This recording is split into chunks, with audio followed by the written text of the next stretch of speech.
Anderson Cooper claims he never intended to become part of the story. But this week, the CNN anchor did just that when he went after Florida Attorney General Pam Bondi for her track record on gay and lesbian issues with the Orlando massacre as a backdrop. Emily has more. Standing outside a hospital in Orlando where many victims were still in recovery, Anderson Cooper asked Florida Attorney General Pam Bondi a quick question about fundraising scams, then got right to it. I talked to a lot of gay and lesbian people here yesterday who are not fans of yours. You've basically gone after gay people, said that in court that gay people, simply by fighting for marriage equality, were trying to do harm to the people of Florida. I put my hand on the Bible and was sworn to uphold the Constitution of the state of Florida. And so it went for about 6 minutes. Never mind that Cooper kept quoting those anonymous gay people who speak with one voice. He clearly had an axe to grind.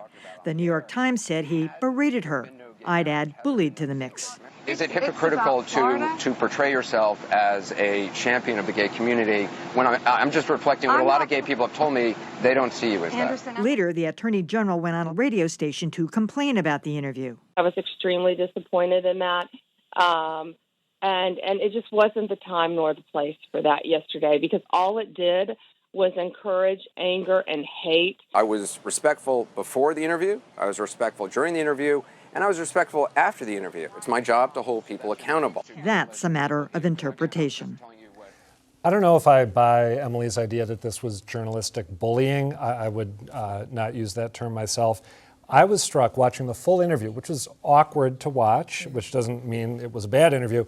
I was struck at the fact that he seemed to ask the same question again and again and again.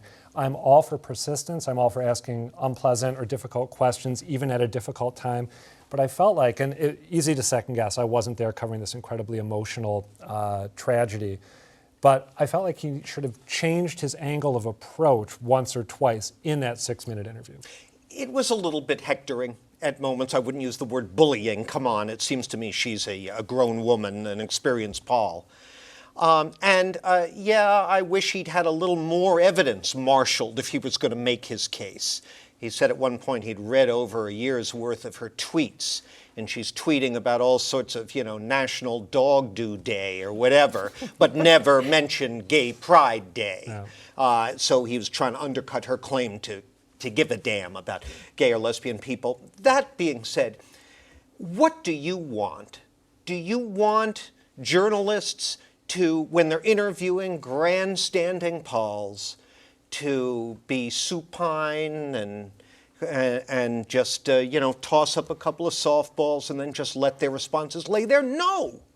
You want us, I hope, to challenge the spin these people are putting out. He did that, and I think he scored some good points doing it.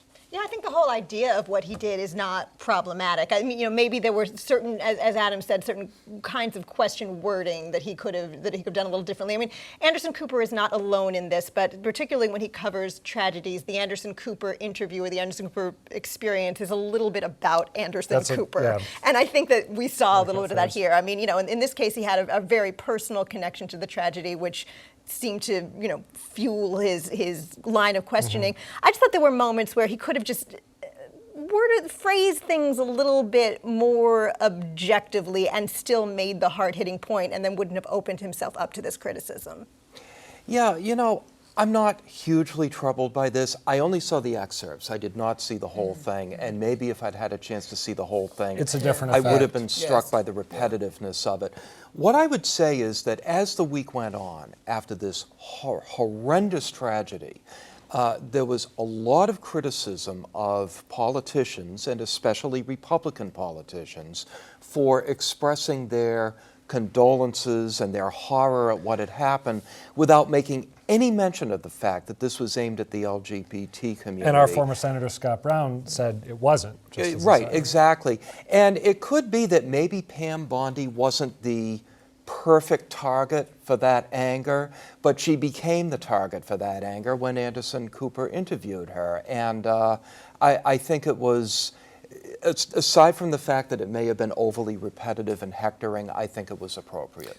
She was the perfect target, if you want to use the word target, because of her role in pushing against... Target's a bad word. Okay, well, pushing against same-sex marriage. And the only reason that matters in this case is because that was defeated, then the spouses and relatives and friends of those people who were killed or in the hospital could access them and their records. Before that, they were not able to. And he quoted exactly what her position was through her attorney. As she said, well, I didn't say it, my attorney said. He said, well, whoever said it, this is what you said. It would cause irreparable harm. That's what you said if this went through. So that's what he said. So now another point. Jake Tapper asked the exact same question of Donald Trump 50,000 times a few weeks ago. All praises to Jake. That's what he should have done. Stayed right at him. Ask him the same question.